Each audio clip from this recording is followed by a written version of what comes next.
Hello everyone and welcome to Cinderful Gaming. I hope you're all doing well, I hope you're all staying safe, and most of all, I hope you're all fighting that war against the Grey.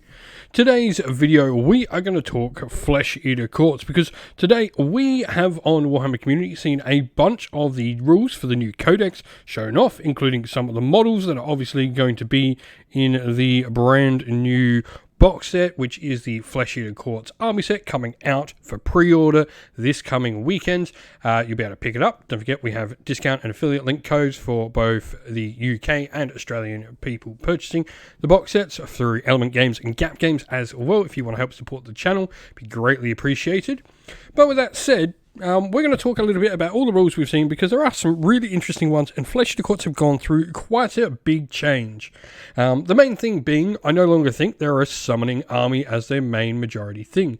This strikes me as something very similar to what we saw with Beasts of Chaos, how the army that was, really heavily on the summoning Beasts of Chaos has now definitely had that toned back and has changed in the way they work. Now, they've definitely not gone the full route of pretty much zero summoning like we've seen with Beasts of Chaos. Instead, they've gone a lot of unit recursion, very similar to something akin to Gloomspite Gits, I would say, in what I've seen. So, with that said, we're going to crack on and we're going to talk about some of the rules we've seen. Today's video is brought to you by Gap Games, a fantastic retailer in Australia for a variety of different miniature war games. If you'd like to help support the channel, we have an affiliate link where by clicking on and purchasing, you'll help support the channel, but you'll also help support Gap Games, which is a fantastic servant to the community. Now, the first thing I want to talk about, this is going to be one of the new army rules. Now, Courts of Delusion. This is going to go along with the fact that Flesh Eater Courts are going to have a 6-up ward save on everything, thanks to their Deathless Courtiers rule, which, something we're expecting. I'm not going to put that up on screen. No need to talk more about it. It's a death army. It has a 6-up ward save standard. But Courts of Delusion, in the first battle round, after players have received their starting command points, but before the start of the first turn, you can pick one of the following delusions to apply during the battle. Now, this is pretty cool, because this normally was something you didn't get alongside sub-factions. You sort of gave up the delusions if you picked sub-factions, and now you're going to get sub-factions alongside the delusions, which is cool. And what's really cool is when you pick this as well, the fact that this isn't sort of picked as a part of your army list, instead is something you can use as a countermeasure, I really, really like.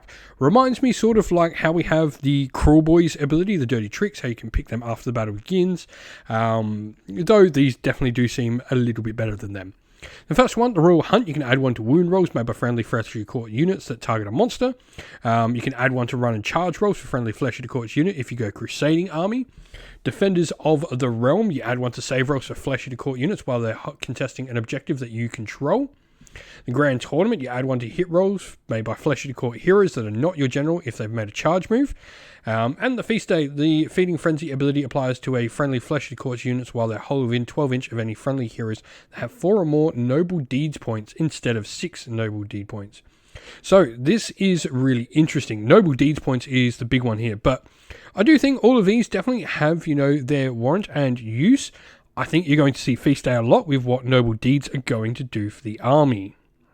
And so we then have Summon Loyal Subjects, and this is going to talk about Noble Deeds more, and there are a lot of things that focus around the Noble Deeds point system that is going to be for the army. Am I a fan of this system of having to collect points on your heroes? I mean, it is only heroes, but I do not like, the stuff with Cities of Sigmar at the moment. I just don't like the orders. I think they're a really annoying thing to keep track of. It's sort of, ooh, do I have that there? Do I have this there?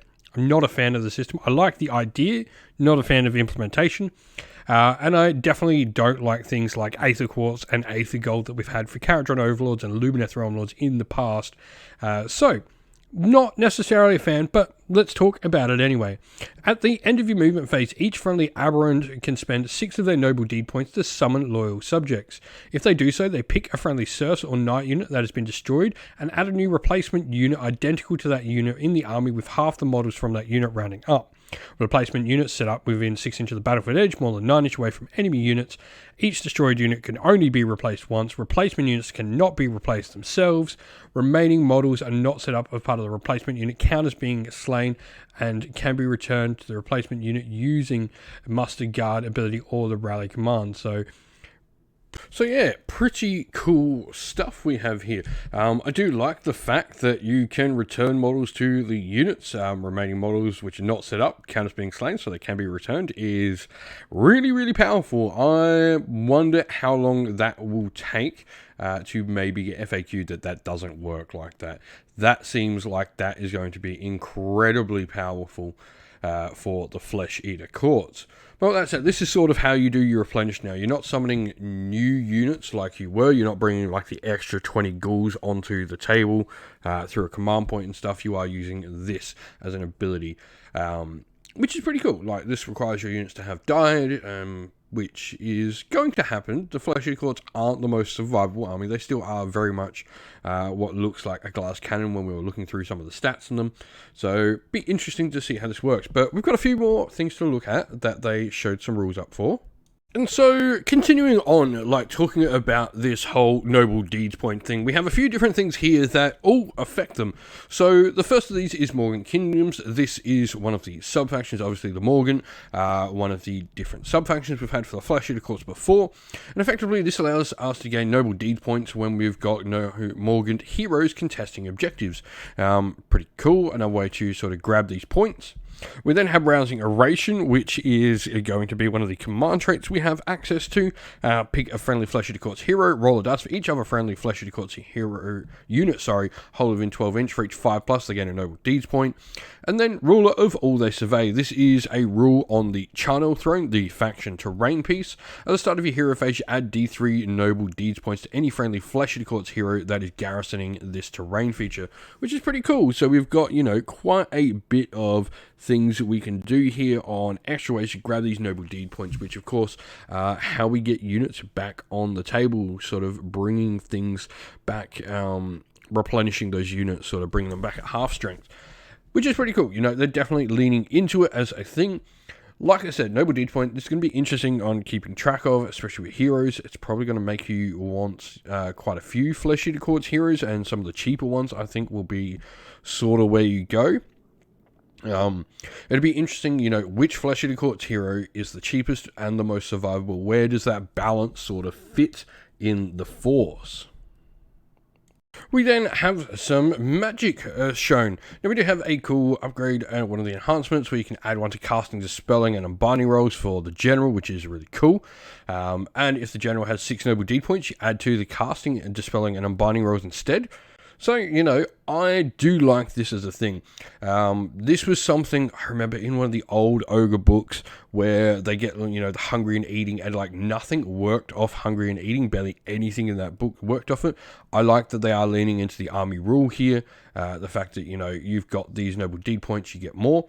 This is something we've seen in a lot of the 40k codexes, where if they've sort of got something, or, they meld with the sub-faction, they get a better version of something, which is cool. I like this. Lean into the army rules or the sub-faction rules and get these extra bonuses. We do have a spell here though, Deranged Transformation. Has a casting value of 6 and range of 24. It successfully cast, pick a Flesh Eater Courts unit whole within range, invisible, with wounds characteristic of 7 or less. Until your next hero phase, you add 2 to their movement, and add 1 to wound rolls for that unit. Wound rolls are nice. Now if the casting roll was 10 or more, you can pick up to 3 friendly units to be affected by the spell instead of 1. That's pretty cool when you consider combining it with this. Getting a 10 is not unthinkable. So I really, once again, I like these ones that have the combination. I do like the idea of these spells getting more powerful when you cast them at a high value. But +1 to wound is always a good bonus, and extra movement is always warranted as well. I think it's a solid spell. We then have a few extra things. So something cool is the Grim Garland, one of the popular enhancements. Returning, subtract 2 from bravery for enemy units while within 9 inch. This is cool if we have maybe some models in the army like Terragus and Zombie Dragons that can turn off things like Inspiring Presence. This could be a nice combination with them. Royal Blood is something that's going to allow the Aberrants to do some healing, just heal D3 wounds. And then Center Blood, this is going to be a heroic action. You pick a friendly Flesh of the Court's hero and roll a dice. On a 3+, you can make a D6 move with that hero, but it must finish that move more than 3 inches from all enemy units and closer to an enemy unit that has any wounds allocated to it. An interesting one. I definitely think it has some play, like can it get you set up, can it give you that extra couple of inches of movement, and it just says hero, so it could be, you know, one of the heroes on the dragon, or the giant bat monster that is the Terrorgeist. So really solid little abilities all up. I think these are cool. The bravery, you know, bravery doesn't seem like a lot, but then when you have things that have that sort of terrifying rule, that does become quite a significant ability. Looking at some of the unit rules as well, we have the Royal Bodyguard rule. Now, this is available for the Crypt Guard, which are the new sort of ghouls with the halberds or swords. The unit has a ward of 5+. In addition, you add 1 to ward rolls for friendly Flesh of the Court's heroes wholly within 3 inch. This seems like they are going to be incredibly important to take alongside some of your more flimsy heroes, just to keep them alive.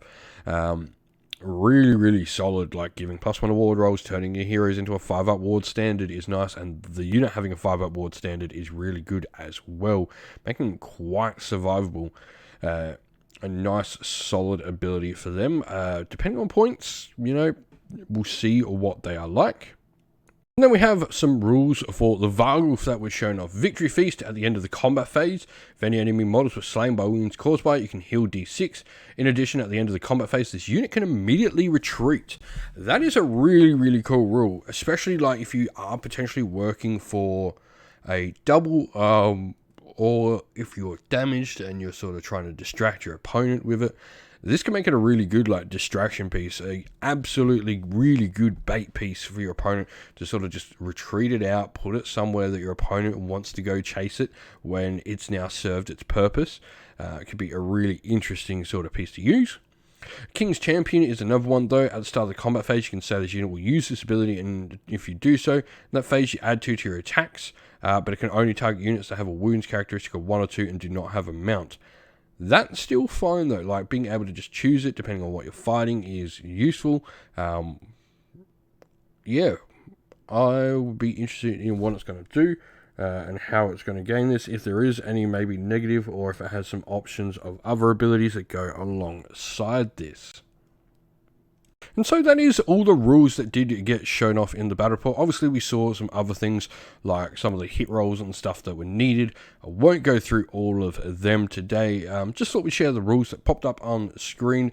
Have a look at them all, talk a little bit about while we wait for the full battle tome to come out, which will be very soon. I'm quite excited to see what Flesh of the Courts are going to bring to the table in Warhammer Age of Sigmar.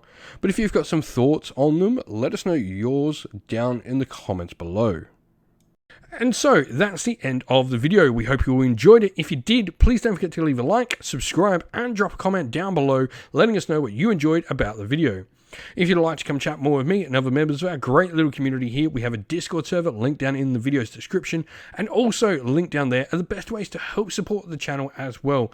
Our Patreon and YouTube members down there are fantastic ways to help support the channel, and if you'd like to get a shout out like all these people, you can go and join up today. So with that said, we'd like to give a shout out to all our Patreon and YouTube members. So thank you to our Patreons: Rob B, Broken Chef, Andy C, Grimscold, Colorblind Magic, Benjamin Swallows, James Cater, Mark Harvey, Domir, Average Wargamer, Q Damak, Andrew Bowen, Outer and Shot First, Kenny Lowe and Soren, and to our YouTube members: Green Roots Gaming, Ronya, Lock Lorick, Broken Chef, Ariana Edwards, James Tillman, Disco, John Castle, and Gargamel196. Thank you all so much for watching. Stay safe everyone, stay well, and most of all, keep fighting that war against the grey. Ciao for now.